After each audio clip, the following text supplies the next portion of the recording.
The Walking Dead Part 3 review is out now on yourmoviesucks.org. It'll be on YouTube within a week, but you can watch it there early. So I just watched The Hunger Games, and what the fuck were you expecting? I don't understand why any of you guys saw it. You should be smarter than that. If you liked the first one, you'll like this one. If you didn't like the first one, you won't like this one. Me, I felt like it was just a really mediocre, stupid movie. There weren't any features in this whole movie that stuck out as above average. It's got mediocre written all over it. Now, I think Jennifer Lawrence is a pretty good actor, but she wasn't good in this movie. I don't know if I should blame the new director or what, but her performance felt really disingenuous. When she woke up from a bad dream and started screaming, I almost burst out laughing. And many of the other performances were extremely robotic, most notably Prim. Things are so emotional right now, but this is exactly how I'm going to talk. This is what the director is asking me to do. Everything in the movie is explained simply enough for a 13-year-old to understand. I wonder why. Not only am I going to point out that Philip Seymour Hoffman has a force field around him, but I'm also going to point out how everything has a structural weakness. I wonder if that's gonna come into play later. My biggest problem with the movie is that it was the exact same as the first one. It wasn't The Hunger Games 2, it was The Hunger Games again. Every single event that happened up until the last 5 minutes of the movie is a carbon copy. It even starts with Katniss and Gale hunting again. And holy shit, when she started hallucinating, it was the cheesiest fucking thing. Another funny part in the movie is when they're at the funeral of someone that died in the first movie. Everything gets really artificially dramatic, and all of a sudden one old dude in the crowd does this.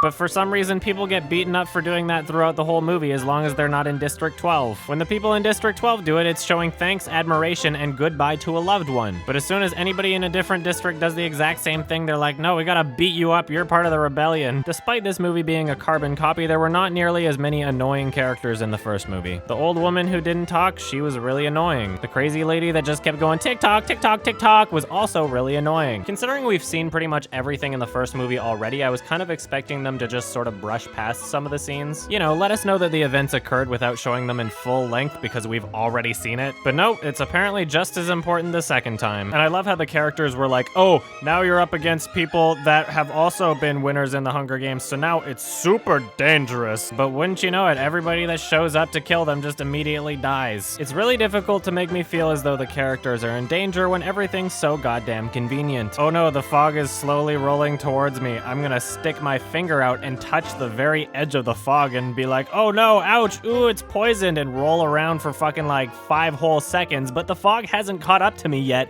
and by the time I start running and tell everybody else to run, the fog is fucking 20 meters away, and we have a good chance to get away, even though I just touched it with my fucking finger. And it keeps happening throughout the scene. One of them gets like slightly engulfed by the fog, but not really, like not enough so that they would die, and the fog's like, I'll just wait here, you can have a head start, don't worry, I'll catch up to you later. And then when everyone's too injured to move, the fog stops like right before them. And before you can even ask, I wonder how they're gonna do the rest of this movie when they're so horribly injured like this. Katniss sticks her hand into a pond that's right next to her and goes, oh, it helps. Oh, it hurts, but it helps. And then they fucking just swim in it and it's all better. Like all the fucking boils on their skin are just gone. It was a really, really funny scene though. Come on, people, this movie is so fucking cheesy. When Peter runs into a force field and his heart stops and they have to do CPR on him, and then she's like, is your heart's fine? He's like, it is now. Get it? Because the heart is a human symbol for love and he loves her, so he's secretly saying, I still love you. But why didn't the cannon go off when his heart stopped? For every single other character, it goes off right away, including the character that kind of drowned at the beginning. You can save someone from drowning too, so you can't just say that the cannon never went off because his death was still reversible. Why is it that someone is allowed to volunteer as tribute, but the same person who was supposed to go first doesn't have final say? How come they can't just say, no, I volunteer? Why didn't that happen? Oh, that's just the rules that they make, and it just so happens to conveniently fit the narrative of, oh no, PETA is in the games with me again. The only part of the movie that was any different from the first was the last 5 minutes, and it kind of felt anticlimactic. It was just like, oh, here's the end. It's the end now. At the end of the movie, Jennifer Lawrence just stares through the screen, glaring down the little girls, being like, you better fucking watch the next movie. You want to see Josh Hutcherson, don't you? Isn't he hot? We didn't even make him an amputee like he was in the books. So despite this movie obviously honestly not being for me, I think it knows its target audience pretty well. Even though I found it to be extremely stupid, chances are it knows how stupid it is and it's trying to be stupid so that stupid people can understand the movie. I'm not saying that if you like this movie you're stupid, but the movie definitely tried to be stupid inclusive. I don't think anybody should be surprised. Everybody knows exactly what they're walking into, and everybody that's going to like it is going to like it, and everybody that's not gonna like it isn't gonna like it. I mean, come on, there was a fucking Justin Bieber fragrance commercial before the movie started. I'm giving this one a 5.5 out of 10.